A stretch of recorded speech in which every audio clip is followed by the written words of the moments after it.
bad. On a Friday, a feel-good Friday. It's a good day outside on a Friday. The Payton Doyle, no, not the Payton Doyle Show. Yikes. The Rundown with Payton Doyle and Dwayne Marcus. Brought to you by the Payton Doyle Show, technically because we are on the Payton Doyle Show's YouTube channel, but not for long. That'll change. Not for long. Soon. Very soon. I don't know how soon, but soon that'll change. But what's up, man? It's been a minute. I feel like it's kind of crazy because, like, I know we did one of these last week, but we haven't been live. Like, yes. It's been a minute since we've been live on the airs. No editing, no just it's great. It feels good to be live. Energy live just hits different, bro. Hits different. So much different. Thank you guys for tuning in. I know it's a Friday. I know it's unexpected, right? We usually go live on Thursdays, but life happens and we couldn't go live on Thursday. So here we are. You guys can see me now, which I feel great about because I can see me. I know it looks great. So there's a lot to talk about. Let's jump right into it. Today we're going to do things a little bit different. We're actually going to start with our weekly pick'em. So, first of all, I want to issue an apology to anyone that happens to be from my work that sees this. For those guys that didn't know, I work at a math learning center. I teach kids math, and I butchered the math on our pick'em badly, very, very, very badly. So these records, after checking them and double checking them and triple checking, I think I checked about 10 times to make sure they're right. These are the accurate records. Payton is 70-51-1 on the season. 15 wins in primetime, 11-8 overall head-to-head. I am 68-53-1. There have been a lot of the gap is closing a little bit slowly but surely. I do want to mention this, and I just want to say, and I think this is kind of ironic. Payton Doyle, in our very first episode, if you guys remember, yelled at me for 10 minutes about how the Minnesota Vikings are Super Bowl contending football team. Are going to represent the NFC in the Super Bowl. And then when it comes time for them to play one of the more lackluster teams in the NFL, he picked against them. I just want to say I think that's very ironic. And shame on you, Payton, for not standing. Bro, I just felt an upset, bro. What can I say? Listen, when I feel something in my bones, I feel it in my bones. Like I just did. I don't think that the Vikings are bad. I don't think that the Vikings are bad. I think they're taking a little bit longer than I thought they would take to be a top level team. I get that they're 6-1 and whatnot, but I'm still not fully convinced in them yet. But I think they have the pieces to get over the top, especially with that TJ Hawkins trade that I'm sure we'll get into later.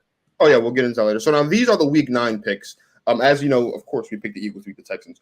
Why? This is a very bad week for football. There's not one good game. Like, when you look at it, right, like the Bills-Jets game might be the best game of the week, if we're being honest, just because of the implications with the division. Like, the Rams and the Bucs were supposed to be big because of the rematch of the playoffs last season. Both teams suck. The Titans and the Chiefs game, okay, but like the Chiefs own the Titans, like that's not going to be that great of a game. Maybe the Ravens and the Saints, but like the Saints haven't been that good either. So Payton and I only disagree on one game this week, and that's the Raiders at the Jaguars. I find it interesting that Payton is hanging his hat. Of all the games to disagree with me on, I find it interesting that Payton's hanging his hat on the Las Vegas Raiders, a team that can't scheme open the best wide receiver in football. I'm riding high on the Jaguars, though. I think the Jaguars job done at home against Vegas. The Jaguars get me mad. They should be better, but they're not. Well, they should be, but they're not. Trevor Lawrence should be better, but he's not. It's Jacksonville, bro. It's extremely frustrating. Both teams frustrate me. I'm not confident in picking the Raiders. I wouldn't have been confident picking the Jaguars either.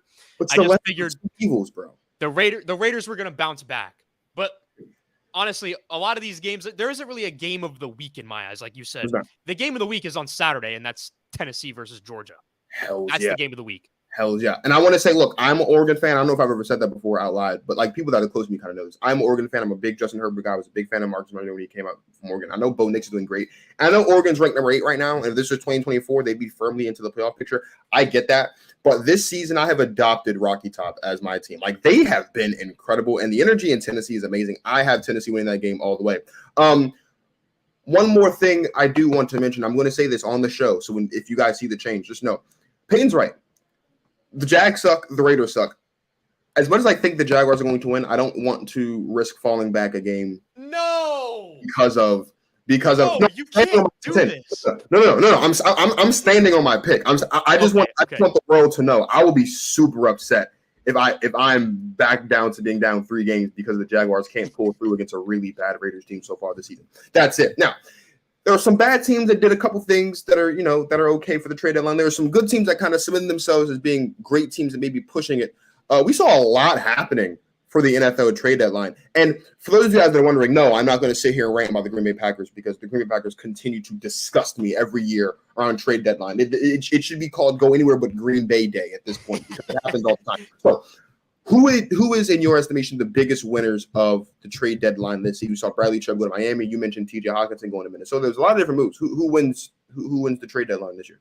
If we're talking about like just the overall like trade deadline as a whole, who made the best trade in the NFL? It was the 49ers trading for Christian McCaffrey, because that is clearly, obviously already paying out. It's going to put them into Super Bowl contention, especially in the NFC, if they continue to play that they've been playing with Christian McCaffrey and continue to build upon his skill set. So we saw him, he threw a touchdown, caught a touchdown, and ran for a touchdown last week.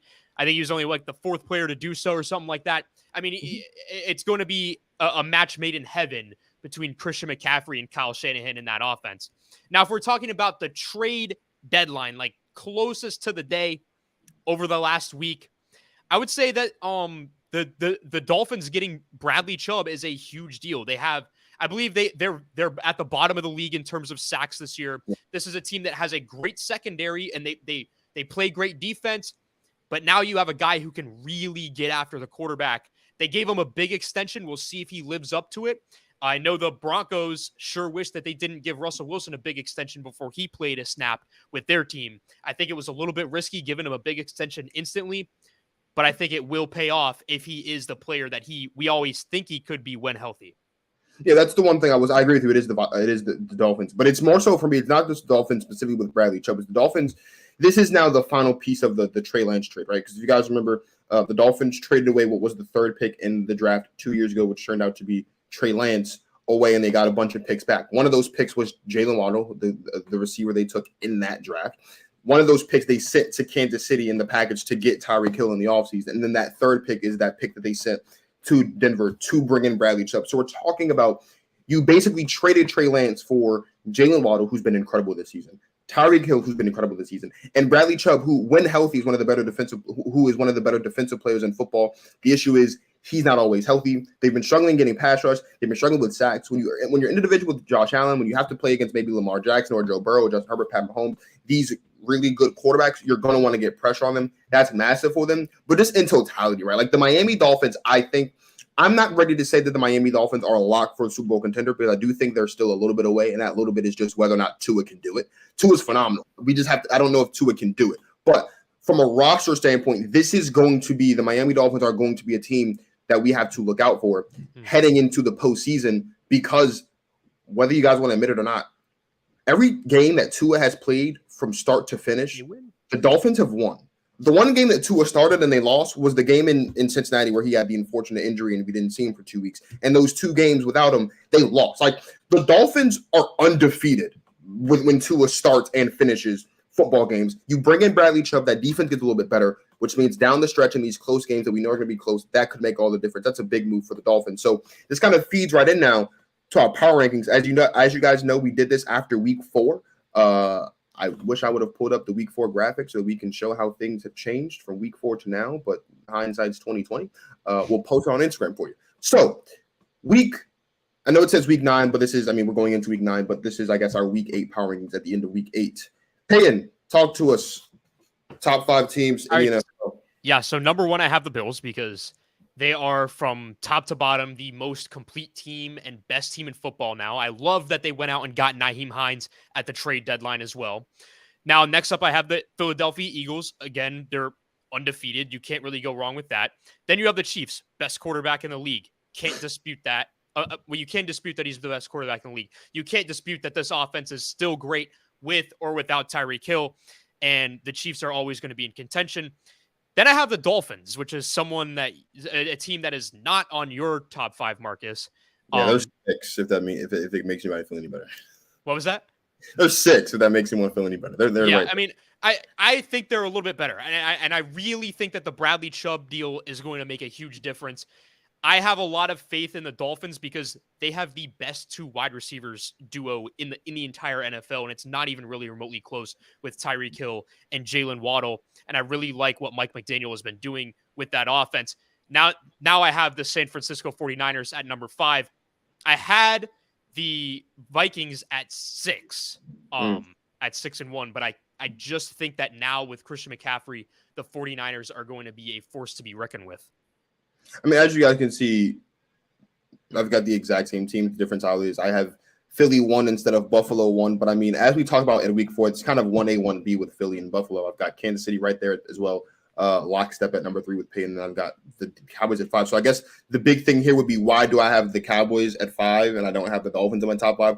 And it really has to do with just what we've seen from the Dallas Cowboys, specifically what we've seen from Micah Parsons so far this season. Like, and I get it, he hasn't been playing transcendent football, as our friend Steve Smith likes to call it. But Micah Parsons has been playing good football. He's got 8 sacks, which is tied for 4th in the league. He has 2 forced fumbles, which is like tied for 2nd in the NFL. The Dallas Cowboys have been playing incredible football. And when we talk about the Philadelphia Eagles, who we all think are pretty much a lock to be like the NFC playoffs are going to go through Philadelphia. And when we're talking about the teams that are going to be the biggest threats to Philadelphia, it's going to be the 49ers and the Cowboys. And the reason why it's going to be the Cowboys, it's not because they're in the same division. It's not because there's that familiarity there, but it's because the Dallas Cowboys are built to beat the Eagles. The issue is sometimes the Cowboys get in their own way. And maybe that's why the Cowboys shouldn't be a top 5 team. But here's what I'll say. The big thing was, can Dak come back and can the Cowboys still win? Yeah, they can. In fact, they've won both games that Dak has played since he's been back. Now, they have a bye this week, which I think is really, really good for them. I like what I'm seeing from the Dallas Cowboys. I like the way the defense looks. I like the way the offense looks. The offense hasn't been spectacular by any stretch of the imagination. This hasn't been the light-em-up offense that we saw last season. And it's not supposed to be when you lose Amari Cooper, when you lose Cedric Wilson, when you lose all the talent that they lost, but they're getting it together. Look, the NFL is a marathon, it's not a sprint. It's all about getting hot at the right time, and I do think the Cowboys are finally catching their stride. They are 3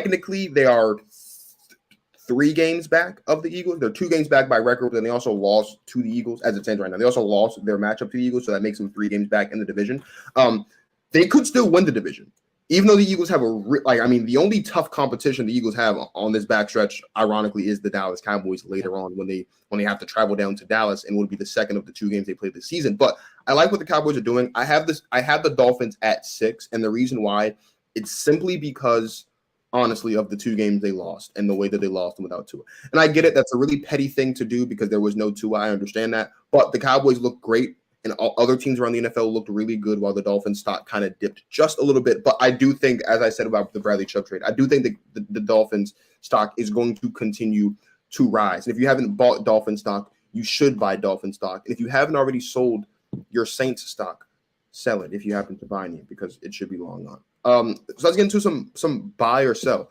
Right off the bat, just because I think working with Payton for so much has kind of turned me into this really petty person. Because Peyton's like a little bit petty, not a lot, just a little bit. There's a sprinkle of petty in there. Yeah. Buy or sell Geno Smith in the MVP race so far this season? 100% buying it. 100% buying Geno Smith in the MVP race this season, because the MVP race, no one's running away with it. Nobody is the clear-cut MVP. Right now, I would have Josh Allen. Right now, I would have Jalen Hurts ahead of them. Untrue thing I've ever heard you say. Who's running away with it? Jalen Hurts just not running away with it. Not Justin Herbert. Jalen Hurts, Josh Allen, and Patrick Mahomes are the clear-cut favorites in the MVP race. Yeah, I was just about to say that. If you would let me finish what I'm about to say, don't make me get petty with you.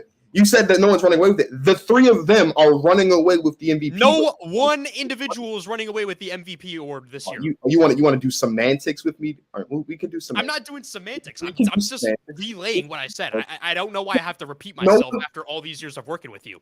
So no one could be a plural times. No one individual, no one singular human being is running away with the NFL MVP award this year. Right now, those 3 players that you just mentioned are the favorites to win it.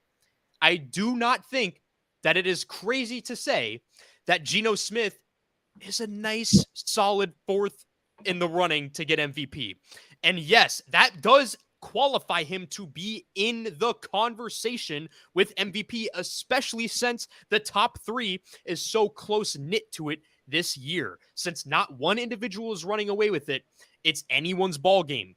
In the second half of the season, if Geno Smith gets even better and continues to light it up and improves and wins the division and the Seahawks go to the playoffs, who knows what can transpire? Yes, Geno Smith is in the conversation. And I know you don't want to give him props because you don't want to be wrong. Okay, you and Steezy, it's not about being wrong. It's about not giving Geno Smith. Geno Smith is playing the best football we've ever seen Geno Smith play at this level. He deserves the respect for that. Like, there's no denying that. Geno Smith's football team is 5-3. Geno Smith's football team has lost to the New Orleans Saints and the Atlanta Falcons, who stink, and he posted a stinker against the San Francisco 49ers when Trey Lance was the quarterback. Geno Smith's football team is not that good. Geno Smith's football team is ranked 18th in the pass, and he's the quarterback. He's responsible for the passing offense. They're ranked 18th. They're ranked 12th, and they're ranked like 4th in points. They're ranked 12th overall. Geno Smith has been playing incredible football, but he's not in the MVP conversation. He's just not. Like, he's not. And there's nothing wrong with that. There's nothing wrong with living in a world where Geno Smith is not in the MVP conversation because we've been living in that world all of our lives. We've never lived in a world where Geno Smith is in the MVP conversation until now because the Seahawks have done a lot better than what people might think. I get it. Geno Smith's incredible. He is, according to Pro Football Focus, the best deep ball thrower in football. I don't give a damn about that. Because Pro Football Focus a week and a half ago told me that the New York Giants were the worst team in football. So I don't really think that's a good source to rely on. Here's what I will say. Josh Allen, Patrick Mahomes, Jalen Hurts, obviously. You can turn your nose up at it. Kirk Cousins right now has played one bad game this season. And the one bad game he played in was a loss. And that loss was against a team that happens to be undefeated and the team that you and I both would acknowledge is one of the best teams in football, if not the best team in football. That's the Philadelphia Eagles. So Kirk Cousins is in the conversation. Micah Parsons is the anchor of a Dallas Cowboys defense that kept the Cowboys afloat while Dak was out and Cooper Rush was the quarterback. Micah Parsons has been playing really good football. Micah Parsons, for all intents and purposes, is in the Defensive Player of the Year conversation, obviously, but he's also in the MVP conversation because typically, as we've seen over the years, usually the Defensive Player of the Year sometimes can sneak his way into the MVP conversation, which is what Micah Parsons has done. Aaron Donald is like almost all the time in the MVP conversation because of how great he's been in his career. TJ Watt last season won Defensive Player of the Year. He was also in the MVP conversation. So it's not crazy to think that a defensive player could potentially win the MVP that season. I don't think Micah Parsons will.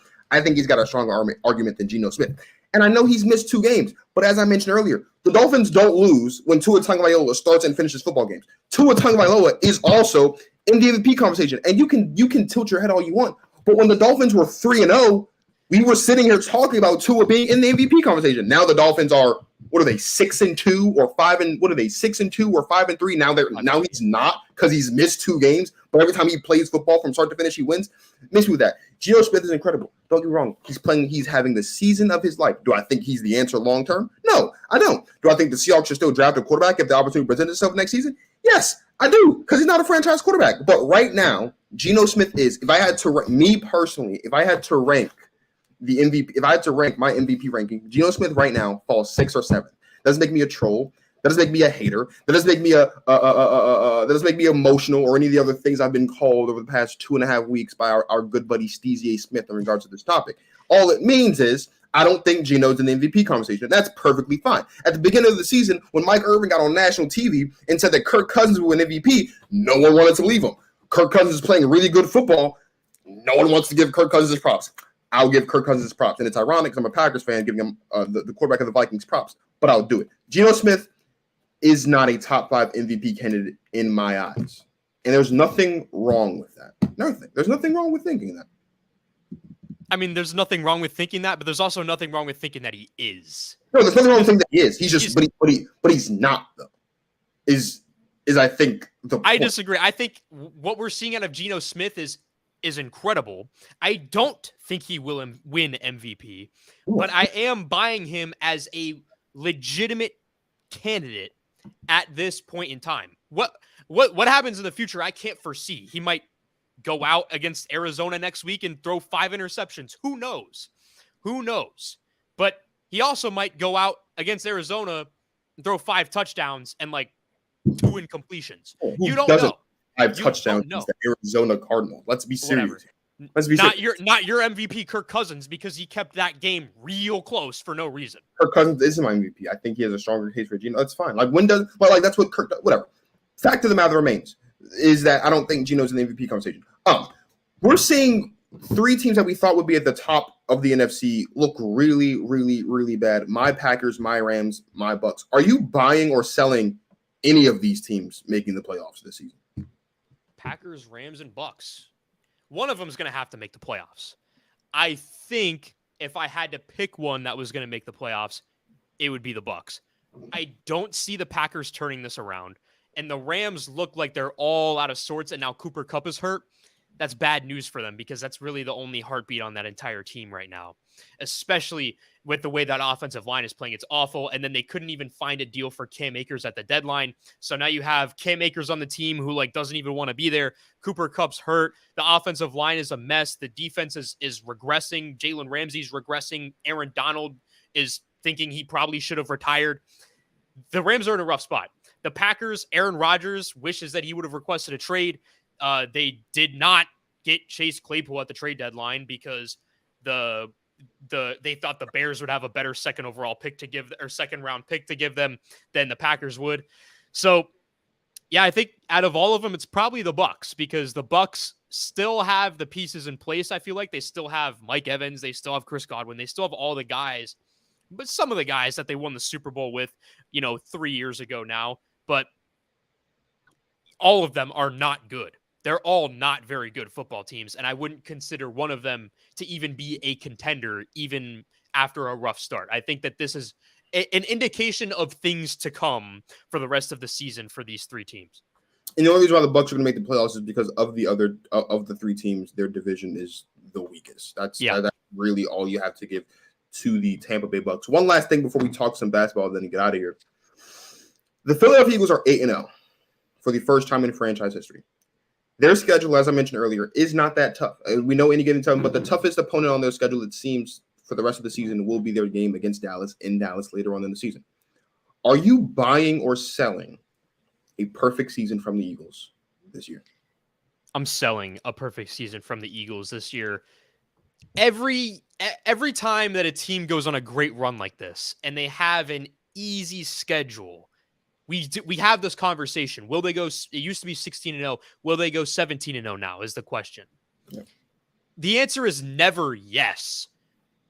They can, of course they can, but they will not. I'm selling that they will. They will not win 17 regular season games. There's going to be one game where just something happens, stuff doesn't go their way, things are a little bit rocky, and they're going to lose a game, whether it's against Dallas or against any of the other teams that they play. There's always something that happens. We had this conversation. I believe we actually had this same exact conversation with the Bills on this show a few weeks ago. Yeah. And that was, will the Bills go 17-0? And they bittered the fourth quarter. Yeah. And it just, the answer is never yes to will they go 17-0. And I would like to dream that maybe they could. Actually, not really, because I don't really like the Eagles. But, they're not going to go 17-0. They're going to have a great year. They're probably going to have the number one seed and be rolling going into the playoffs, especially in the weak NFC. And like you said, they have an easy schedule, so they're going to have a lot of momentum. But they are not going to go 17-0. And it's honestly in Philly's best interest that they don't go 17-0. Imagine the pressure going into the playoffs if you're Jalen Hurts and you're undefeated. You're the only 17-0 team in the history of football. That's tough. Jalen Hurts, the starter in the regular season, hasn't lost a football game. This goes back to last season when they put him in there last season. He hasn't lost a football game in the NFL in the regular season. Look, Payton doesn't like to live his life on the edge because Payton's not as crazy as I am. I'm crazy. I like to live my life on the edge. I will say right here, right now, that the Eagles will go 16-1. I think their one loss this season will be to the Dallas Cowboys. I don't think they'll go 17-0. I think that's a little bit crazy, right? It's very hard to predict a 17-0 season. And the 17-0 season in and of itself, right? When you look at all the teams that have gone undefeated in the regular season, there's the Patriots from the 2007 Patriots, and then the 72 Dolphins that went perfect, and they won the whole thing. They won the Super Bowl that year. That's it. You're right. It's very hard to predict a 17-0 season. It's very hard to accomplish a 17-0 season. They look like they can go 17-0. I mean, and when you look at least immediately, they look like, and I've said this on this show, I've said this on my show, they look like they can go at least into that game against Dallas with, what are we talking, 9, 10, 11, 12, 13, 14. They could go into that game 14-0 because they've got the Commanders at home. They've got the Colts, who haven't been that good, and John Taylor's banged up. They got my Packers at home, and they suck. They've got the Titans, who I know they're 5-2, but the Titans are not a good football team. They've got the Giants, they have the Bears, and then of course the Cowboys. They finish with the Saints and the Giants again. Like, they could go 17-0. To be more realistic, I'll say they go 16-1, just because I think that's a little bit more likely. They might even go 15-2. It doesn't matter. I'm super, super, super impressed with the production of Jalen Hurts, though. It's been fantastic. It's been a great thing to see. I thought that Jalen Hurts would kind of ascend into a Jimmy Garoppolo kind of thing, at least by the end of this season. And we would see this kind of MVP level jump next year. You go get that guy, A.J. Brown, and he's, I would say, leading the MVP conversation right now, given how he's played and, of course, given how his team has played as well. So I agree with you. They won't go 17-1, but I think I think aside from the Cowboys game, I can't really see a loss. And I don't think anyone can see a loss until that actually happens for the Eagles, of course. So let's move off of the football field. Let's go on to the basketball court. There's a lot of things that we can discuss in basketball. We're not going to discuss all of it.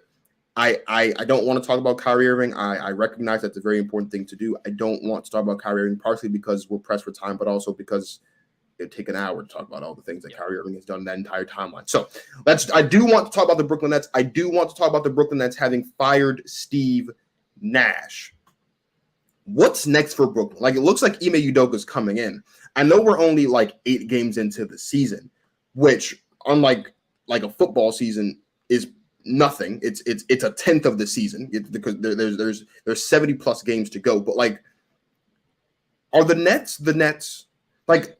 What's happening in Brooklyn from this point forward? There's no Kyrie for the next 5 games. There's no Steve Nash ever. It looks like Ime Udoka's coming in, and I would assume that we could get confirmation on that any day now at this point. I do know that I don't know his name, but I do know that their assistant coach is going to be the head coach when they take on the Wizards tonight in DC in like an hour or so. But like, I would assume by the beginning of next week, by Monday, Ime Udoka will be announced as the new head coach of the Brooklyn Nets. Is that going to be enough to salvage this and get the Nets into the playoffs and be a competitive team, or is this just done?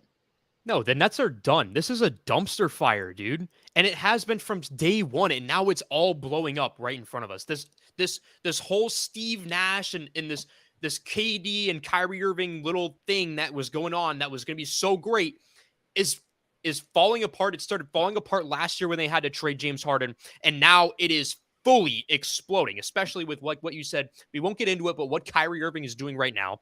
Now, you fire Steve Nash. You already had a terrible start, a 2-5 start. You traded for Ben Simmons. Ben Simmons sucks, and I told you he was sucked, and he does. He's terrible. He's even worse than he ever has been. He's horrible at basketball. The rest of the team is horrible. KD and Kyrie are just 2 old heads getting buckets at this point. They're not winning anything. The Nets are a dumpster fire, and now you're going to bring in Ime Udoka, and I get that Ime Udoka in his first season as head coach brought the Celtics to an NBA championship and almost won. And I get that. But there's a lot that comes with him, especially after what he was just accused of doing in Boston. And all the things that have reportedly not even come out about that situation yet. That was bad about it. He was suspended for the entire season by the Celtics. Now he's going to go to Brooklyn and he's going to coach. This is a weird situation. Everything in Brooklyn is weird, and everything sucks except for KD. Yeah, let's be respectful here. Yeah. Let's put some respect on the. I know. I will. I'll put respect on KD, man. I know you. I know that's a big thing for you. Okay, I know. I don't want to hurt your feelings, and I do like Kevin Durant as well. But he's not enough to overcome this. LeBron couldn't overcome this. Michael Jordan in his prime couldn't overcome this. Wilt Chamberlain in 1950 couldn't overcome this. This is ridiculous what is going on in Brooklyn right now. They are done. Stick a fork in them. They're done. Stick a fork in them. All right, well, I guess another side. I just want to make sure we're putting some respect on KD. And look, KD's coming back home today, and I hope he drops 50 on the Wizards just for the sake of it. Like, just for the sake of it. Now, in other news, the Lakers got to win. Woo! At the time of this recording, I think they have 2 wins now in the season because they just beat the what team they just beat in overtime? They just beat a team in overtime the other day. Yeah. Big shot by Matt Ryan from DoorDash to NBA. Hitting buzzer beaters. Good for Matt Ryan. The real Matty Ice. No, I'm just kidding. I'll never respect Matt Ryan. There we go. Russ is coming off the bench, looking joyful. Right. I think we talked about the Lakers last. It was like, is Thanksgiving going to be too late for them to kind of dig themselves out of any kind of hole that they might be in?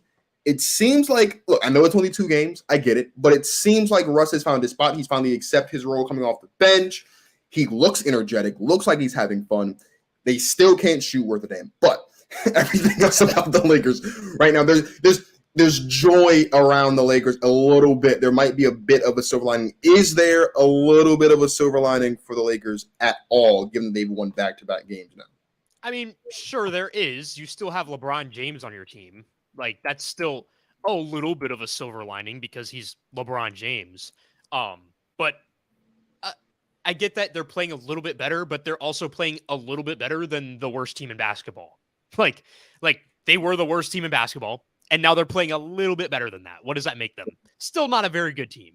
And based off what we would expect from a team that has guys like Anthony Davis and LeBron James, is certainly higher than the level in which they are still performing even on this 2-game winning streak. Sure.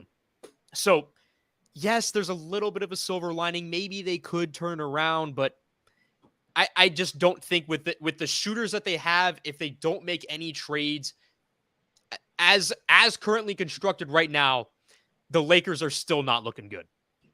Yeah, well, the Lakers won 2 basketball games. Russell Westbrook happy. LeBron James is still on his path to passing Kareem Abdul-Jabbar to become the all-time leading scorer in NBA history, which, I mean, he technically already is when you combine regular season and playoff points. But, I mean, they don't like to announce it that way. But whatever. LeBron James is my GOAT. LeBron James makes me happy. Kevin Durant's the best player in the world. And the Lakers have won two basketball games. So I guess we don't have to wait and see how long it'll take them to win a game. So a Friday rundown, bro. This actually kind of felt good. Maybe we should just move the show to Fridays permanently. I don't know. Maybe we'll talk about that. Maybe we'll talk shop on that and see. Yeah. This felt good. Feel good Fridays are nice. It's a day after Thursday Night Football, but like Thursday Night Football so far this season hasn't really been working. Thursday Night Football is a snooze fest every single week. 100%. Yeah, we could bring in more ratings for the entire broadcast of Thursday Night Football. We just stream the entire show. Oh yeah, 100%. Well, we don't have all the facilities. Jeff Bezos, let us on, bro. Jeff. Yeah. Oh, 1,000%. Jeff, look, I know you're in DC because I know you're trying to buy the Commanders, bro. If you just, I won't drop my address, but like if you just come over to visit, meet me at the Maryland DC line. We can talk shop on the corner, right over here by Eastover, and you can just get me and my guy Payton, just get us on a simulcast for Amazon Prime Thursday Night Football. Exactly. It gets so much more interesting, and we'll bring you in a whole bunch of money, which I mean, already have a bunch of money, so I guess that's not really a selling point for you. Point is, get us on there because it'll be great. So if I got Payton Doyle, this is Marcus, the rundown with Payton and Marcus, and we'll see you right back here next week, maybe on a Thursday, maybe on a Friday, maybe live, maybe not. It's actually all Payton's fault whether or not we go live or not, because he's washing dishes and dishes at work, man. Nonsense in Florida. Yep. So hey, wait, shout out to Nick, man. Shout out to Nick. The reason why we didn't go live on Thursday was because I was at the state high school bowling competition, and my man Nick, who is in his senior year in his last ever state finals run, he became the winningest bowler in the history of our high school, and also he went further than anyone ever has. And I am so proud of you, Nick, for how far you've come, bro. Congrats on the runner-up. He qualified for nationals. He'll be bowling that in the summer. Go win the natty, bro. I don't know Nick, but Nick sounds like a stand-up guy. Shout out to Nick for being a hell of a bowler. And also, that's one more person I won't be bowling with if you can't have a link up. It's not happening, bro. Like, I enjoy bowling. I think I'm a pretty good bowler. But Payton and Nick and his old friends, Payton worked at a bowling shop. Like, I can't bowl with Payton. It won't be good for me. So you'll never see that clip. But you might see clips of us in person recording the show in the near to distant future. Who knows? So here we are, the rundown with Payton and Marcus, signing off. You guys enjoy the rest of your Friday. Oh, and by the way, in a little less than 90 minutes, Justin Marvel of the This Justin Sports Show is finally gracing me with his presence on Go Talk Marcus at 8 o'clock Eastern Standard Time on Instagram, or not on Instagram, on Facebook, on Twitch, and on YouTube on my channels for Go Talk Marcus. So hop on over there in 90 minutes so you can listen to me run my mouth some more. Or not. I won't blame you. It's obnoxious sometimes how much I run my mouth. So thank you guys for watching. You guys enjoy your Fridays. You guys enjoy your weekends. And we'll be right back here next week on a Thursday or on a Friday or on a Saturday. Whenever we want. So, yeah, whenever we want. And as Draymond Green says, no matter when we give you this podcast, you're going to sit down and you're going to watch this podcast. Y'all going to get this podcast.